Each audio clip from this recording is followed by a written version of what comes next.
আসসালামু আলাইকুম। আজকে আমি আপনাদের সামনে নিয়ে এসেছি ইলিশ মাছ দিয়ে কাঁচা কলার কাবাব।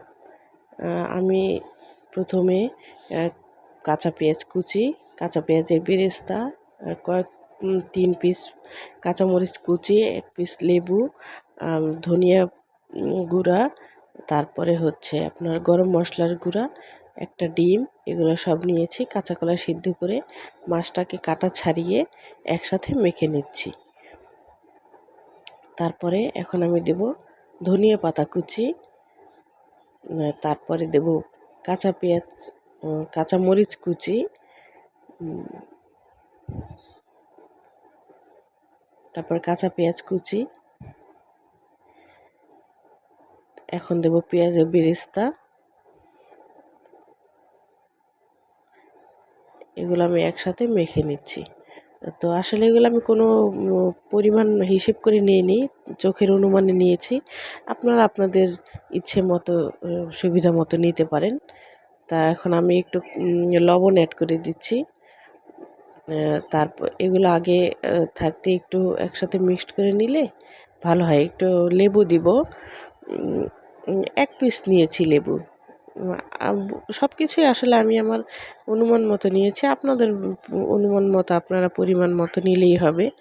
আসলে এটা কোনো মাপ নেই। এই যে একটু গরম মশলার গুঁড়া নিয়েছি, এখন একটু জিরা গুঁড়া নিয়েছি, আর একটা কাঁচা ডিম দিয়ে দেব। দিয়ে এখন এই সব উপকরণ একসাথে ভালোভাবে মেখে নেব। যত আপনি মাখবেন তত জিনিসটা আসলে ভালো হবে, মিক্সড হবে প্রত্যেকটা জিনিস। কাঁচা কলা তো আসলে এইভাবে মিক্সড থাকে না, ওটা শক্ত থাকে। তো আপনি যত মাখবেন তত নরম হয়ে জিনিসটা একসাথে ভালো হবে। এখন আমি এরকম আমরা যে আলুর চপ বানাই ওইভাবেই আমি আসলে চপের আকৃতি করে নিচ্ছি। কাবাব স্টাইল, যেটাকে আসলে আমরা জালি কাবাব খাই, ওই স্টাইলেই করে নিচ্ছি। এটা আসলে খুবই মজা। আমি এই রেসিপিটা দেখেছি রোজি ডেইরি কুকিং থেকে, না সরি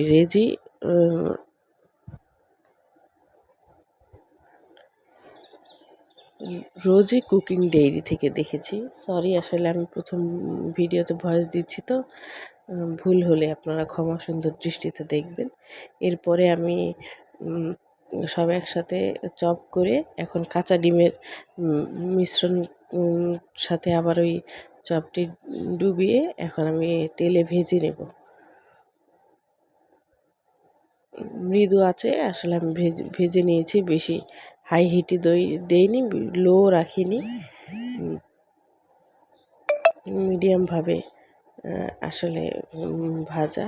তো যখন আমি ভাজতেছিলাম তখন খুব সুন্দর একটা ঘ্রাণ আসছিল, মনে হচ্ছিল আসলে কাবাব ভাজতেছি এরকম, আর খেতেও খুবই মজা ছিল। আমি হচ্ছে আপনার রোজি কুকিং ডেইরি, হ্যাঁ রোজি কুকিং ডেইরি এই পেজ থেকে দেখে তারপরে খুব বানাতে ইচ্ছা হলো, তাই আমি বানালাম।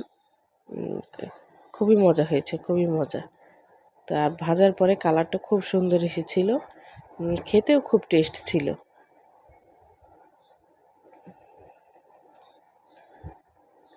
কাঁচা কলা আর ইলিশ মাছ দিয়ে এটা করা, ইলিশ মাছ আর কাঁচা কলার কাবাব।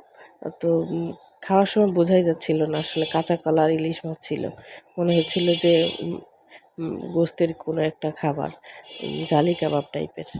এই যে আমার মেয়ে খেয়ে রিভিউ দিচ্ছে। তো ভিডিওটা কেমন লাগলো আপনারা জানাবেন। সবাই ভালো থাকবেন। আসসালামু আলাইকুম।